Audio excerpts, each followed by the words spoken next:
இந்த வீடியோவோட இன்ட்ரோவில் chapter name சொல்லும்போது சர்க்கிள்ஸ்க்கு பதிலாக நான் ஏரியா ரிலேட்டட் டு சர்க்கிள் மாற்றி சொல்லியிருப்பேன். ஏன்னா இதுக்கு முன்னாடி நான் மேக் பண்ண வீடியோஸ் வந்து இதே சாப்டரில் தான் பண்ணியிருப்பேன். ஸோ அதோட டெம்ப்ளேட் யூஸ் பண்ணனால நான் மாற்றி சொல்லிட்டேன். நீங்கள் கன்ஃபியூஸ் ஆக வேணாம், இது வந்து சர்க்கிள்ஸ் சாப்டர் தான், ஏரியா ரிலேட்டட் சர்க்கிள்ஸ் சாப்டர் இல்லை. Hey guys, welcome back. இந்த வீடியோவில் நம்ம ஏரியா ரிலேட்டட் டு சர்க்கிள்ஸில் தீரம் 10.1 தான் பார்க்க போகிறோம். ஃபஸ்ட்டு வந்து நான் இந்த தீரம் என்ன சொல்கிறாங்கன்னு நம்ம பார்ப்போம். தீரமோட இதுலேருந்து நம்ம என்ன கற்றுக்குறோம் அப்படின்னு சொல்லி நம்ம பார்ப்போம். நெக்ஸ்ட்டு வந்து இந்த கொஷின் ஆக்சுவலாக என்னென்னா இதோட ப்ரூஃப் தான், எப்படி வந்து இதை நம்ம ப்ரூவ் பண்ணுறோம் அப்படின்னு சொல்லி நம்ம பார்ப்போம். ஸோ ஃபஸ்ட்டு வந்து ஓகே, அவங்க என்ன சொல்லியிருக்காங்கன்னா tangent at any point of circle is perpendicular to the radius to the point of contact. கரெக்டாக? ஃபஸ்ட்டு உங்களுக்கு டேஞ்சன்ட்னா என்னன்னு தெரியணும். டேஞ்சன்ட்னா ஒரு சர்க்கிள்லையோ ஒரு கர்வ்லையோ ஒரு லைன் வந்து ஒரு இடத்துல டச் ஆனால் அந்த லைன் பேர் டேஞ்சன்ட். நான் திருப்பியும் சொல்கிறேன், ஒரு கர்வில் இல்லை ஒரு சர்க்கிளில் ஒரு ஒரு கர்வ்லையோ இல்லை ஒரு சர்க்கிள்லையோ ஒரு லைன் வந்து ஒரு இடத்துல டச் ஆனால் அந்த லைன் பேர் வந்து டேஞ்சன்ட். அந்த டச் ஆகிற இடம் பேர் வந்து பாயிண்ட் ஆஃப் கான்டாக்ட் ஒரு பாயிண்ட் ஆஃப் இன்டர்செக்ஷன். இது புரியுதா? தெளிவாக சொல்கிறேன், லைன் பேர் தான் டேஞ்சன்ட், அந்த டச் ஆகிற point of contact. Okay, so first டேஞ்சன்ட்னா என்ன தெரிஞ்சிச்சு. நான் தீரமோட ரிசல்ட் என்னன்னு சொல்லிடுறேன். இப்போ இந்த மாதிரி சர்க்கிள் இருக்குன்னு வச்சுக்கோங்களேன், மொத்தம் 4 டயக்ராம் இருக்குது. நான் வந்து டேஞ்சன்ட் வரைகிறேன். இந்த ஆர்எஸ் டேஞ்சன்ட்டு, என்ஓ ஒரு டேஞ்சன்ட்டு, எல்எம் ஒரு டேஞ்சன்ட்டு, ஏபி ஒரு டேஞ்சன்ட்டு. இது எல்லாமே ஒரு இடத்துல டச் ஆகுது. கரெக்டாக? க்ரீன் கலரில் தெரியும். இப்போது இந்த டச் ஆகிற அந்த க்ரீன் கலர் இருக்குல்ல, இப்போ நீங்கள் சர்க்கிளோட சென்ட்ரல்லேருந்து இந்த இதை ஜாயின் பண்ணிங்கன்னு வச்சுக்கோங்களேன், எல்லாத்துலேயுமே அந்த பாயிண்ட் ஆஃப் கான்டாக்டை ஜாயின் பண்ணால் என்ன ஆகும்னா, இது ரெண்டுமே 90 டிகிரியில் இன்டர்செக்ட் ஆகும். எது? அந்த டேஞ்சன்ட் லைனும் இந்த ரேடியஸும். இதுதான் இந்த தியரமோட ரிசல்ட்டு. இதை நம்ம ஃபுல்லாக இந்த எக்ஸசைஸ் ஃபுல்லாக நம்ம இதை தான் யூஸ் பண்ணுவோம். ஸோ இப்போ இதோட ஃபைனலாக ரிசல்ட் என்னென்னு நான் சொல்லிட்டேன். நீங்கள் டேஞ்சன்ட்டுக்கு இப்போ வந்து என்னென்னா சர்க்கிளோட சென்ட்ரல்லேருந்து அந்த டேஞ்சன்ட்டுக்கு ஒரு லைன் வரையும் போது பாயிண்ட் ஆஃப் கான்டாக்டில் 90 டிகிரியில் இன்டர்செக்ட் ஆகும். ஓகேவா? கிளியர்? ஆனால் நம்ம இந்த வீடியோவில் என்ன பார்க்க போகிறோம்னா இதோட ப்ரூஃப் தான் பார்க்க போகிறேன், எப்படி 90 டிகிரி அப்படின்னு சொல்லிட்டு. ஓகே, இதில் இன்னொரு முக்கியமான விஷயம், இப்போ நீங்கள் இந்த ஸ்டேட்மெண்ட்டே சம்டைம்ஸ் புரியாது. நான் என்ன சொல்கிறேன், tangent at any point of a circle is perpendicular to the radius through the point of contact. சரி, இப்போ பாருங்களேன், tangent at any point of circle, tangent வந்து லைன். கரெக்டாக? இப்போ நீங்கள் இந்த ஸ்டேட்மெண்ட்டை இதை சும்மா நீங்கள் இதை படிங்க. tangentனா லைன். கரெக்டாக? Line at any point of circle அப்படின்னா நீங்கள் ஒரு சர்க்கிள் எங்கேயோ ஒரு லைன் வரைவீங்க. ஓகேவா? அது ஒரு இடத்துல டச் ஆகுது. Line at any point of circle இங்கே, இந்த இடத்துல, இங்கே, இந்த 4 இடத்துல டச் ஆகுது. கரெக்டாக? Is perpendicular. எது? அந்த line is perpendicular to the radius through point of contact. கரெக்டாக? இந்த line RS is perpendicular to the radius through the point of contact. இப்போ புரிஞ்சிச்சா? இதுதான் ஸ்டேட்மெண்ட்டு. நான் இப்போ எக்ஸ்பிளைன் பண்ணுறது எல்லாமே ஜஸ்ட் ஃபார் அண்டர்ஸ்டாண்டிங். நான் எக்ஸாம்பிள் என்ன எழுதணும் அப்படின்னு சொல்லி இப்போ நான் சொல்கிறேன். சொல்லும் போது இப்போது இந்த ஸ்லைட் தான் இருக்கிறதுலே ரொம்ப ரொம்ப முக்கியம். இது புரிஞ்சிச்சுன்னா உங்களுக்கு நீங்கள் தியரம் ஈஸியாக போட்டுக்கலாம். என்னென்னா, நான் சொல்கிறேன், இப்போது வந்து ஒரு பாயிண்ட் இருக்குதுன்னு வச்சுப்போம். பீன்ற ஒரு பாயிண்ட் இருக்குது. ஓகேவா? அதே மாதிரி எக்ஸ்ஒய்னு ஒரு லைன் இருக்குது. சரி, இங்கேயே வச்சுப்போம். பீன்னு ஒரு பாயிண்ட்டு, அண்ட் தென் எக்ஸ்ஒய்னு ஒரு லைனு. இப்போ நீங்கள் என்ன பண்ணுறீங்க, இந்த பாயிண்ட்லேருந்து இங்கே லைன் சும்மா இந்த எக்ஸ்ஒய் லைனுக்கு நிறையா லைன் செக்மெண்ட் வரைகிறோம். ஓகேவா?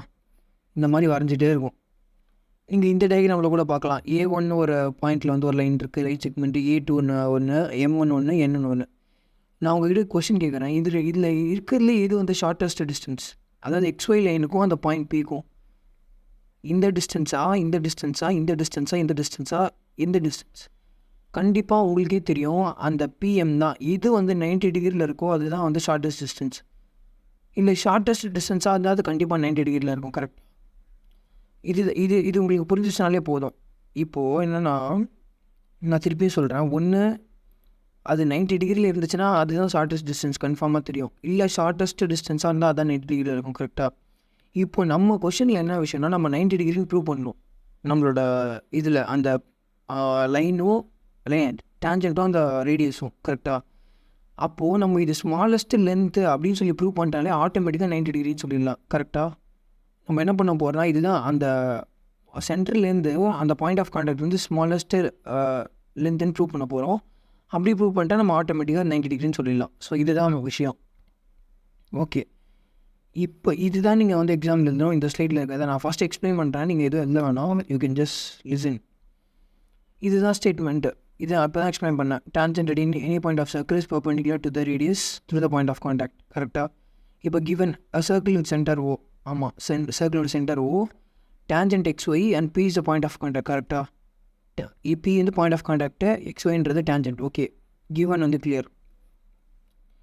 நம்ம டு ப்ரூவ் வந்து என்னென்னு உங்களுக்கே தெரியும். OP is perpendicular to XY. இதை தான் நம்ம ப்ரூவ் பண்ணணும். இது பெர்பெண்டிகுலர்னு ப்ரூவ் பண்ணணும். கரெக்டாக? டு ப்ரூவும் புரிஞ்சிச்சு. நெக்ஸ்ட் என்னென்னா ப்ரூஃப். நான் அப்பயே சொன்னேன், இதுதான் இந்த லைனுக்கு வந்து ஷார்ட்டஸ்ட்டு இது. இந்த XY லைனுக்கு Pலேருந்து இந்த இது தான் ஷார்ட்டஸ்ட்னு ப்ரூவ் பண்ண போகிறோம். கரெக்டாக? நம்ம என்ன பண்ணுறோம், சும்மா வந்து ஒரு Qன்னு ஒரு பாயிண்ட் எடுக்கிறோம். அந்த லைனில் ஏதோ ஒரு இடத்துல நீங்கள் எடுக்கலாம். அந்த Qவையும் நீங்கள் ஓவையும் ஜாயின் பண்ணுங்கள். கரெக்டாக? இப்போ உங்களுக்கு பார்த்தாலே தெரியுது, இந்த Q வந்து it lies outside the circle. கரெக்டாக? அப்போது இப்போ நான் என்ன ப்ரூஃப் பாருங்கள். Take point Q on XY other then P தவிர நீங்கள் எந்த ஒரு பாயிண்ட் எடுத்துக்கோங்க அந்த XY லைனில். இப்போ ஜாயின் OQ. அப்போ ஜாயின் பண்ணியாச்சு. Since point Q lies outside the circle, OQ வந்து ரேடியஸோட பெருசு. கரெக்டாக? ஏன்னா இப்போ நீங்கள் இந்த பாயிண்ட் ஆர்னு வச்சுக்கிட்டிங்கன்னா இதுதான் ரேடியஸ் லென்த்து. கரெக்டாக? அந்த OQ வந்து ரேடியஸோட பெருசு. அப்போது கன்ஃபார்மாக OQ வந்து OPயை விட பெருசு. ஏன்னா OP தான் ரேடியஸ். கரெக்டாக? hope you understand this. இது உங்களுக்கு புரியுதுன்னு நினைக்கிறேன். நான் என்ன சொல்கிறேன்னா, இது வெளியில் இருக்கனால ரேடியஸை விட பெருசு. அப்போ கண்டிப்பாக OQ வந்து OPயை விட பெருசு. கரெக்டாக? இப்போ நம்ம என்ன பண்ணுறோம், அதே மாதிரி நிறைய பாயிண்ட் எடுக்கலாம். இங்கே ஒரு பாயிண்ட்டு, இங்கே ஒரு பாயிண்ட்டு, இங்கே ஒரு பாயிண்ட்டு, இந்த மாதிரி நிறைய பாயிண்ட் எடுக்கும்போது இதுக்கும் என்ன வரும்னா, எல்லாத்துக்கும் இதே மாதிரி தான் வரும். Since this happens for every point on line XY other than point P. Point Pயை தவிர எல்லாமே வந்து ரேடியஸை விட பெருசாக தான் இருக்கும். அப்போனா வந்து OPயை விட பெருசாக தான் இருக்கும். கரெக்டாக? ஏன்னா OP தான் ரேடியஸ். அப்போது நம்ம இதுலேருந்து என்ன கண்டுபிடிச்சிருக்கோன்னா, therefore we found that the OP is the shortest distance from point O to the tangent XY. கரெக்டாக? அப்போது இப்போ ஓலேருந்து நம்ம என்ன கண்டுபிடிச்சிருக்கோன்னா, OP தான் வந்து shortest distance to tangent XY. இது உங்களுக்கு கிளியராக புரியுதுன்னு நினைக்கிறேன். ஷார்ட்டஸ்ட்னு ப்ரூவ் பண்ணிட்டோம். இப்போ பாருங்கள், இப்போ நம்ம போன இதில் நான் சொன்ன எக்ஸ்பிளைன் பண்ணல. Out of all the line segment drawn from point O to the line XY, the smallest is the perpendicular to the line. கரெக்டாக? இது ஸ்மாலஸ்ட்டாக இருக்கும், அது பர்பெண்டிகுலராக இருக்கும். இப்போ தான் நம்ம கண்டுபிடிச்சோம் OP தான் ஸ்மாலஸ்ட்டுன்னு. therefore OP is perpendicular to XY. அப்போ நீங்கள் ஃபைனலாக இது பர்பெண்டிகுலர்னு வரைஞ்சிடலாம். ஓகேவா? உங்களுக்கு டவுட்னா நீங்கள் கமெண்ட்டில் கேளுங்க. I can teach you again. So thank you for watching. See you in the next video.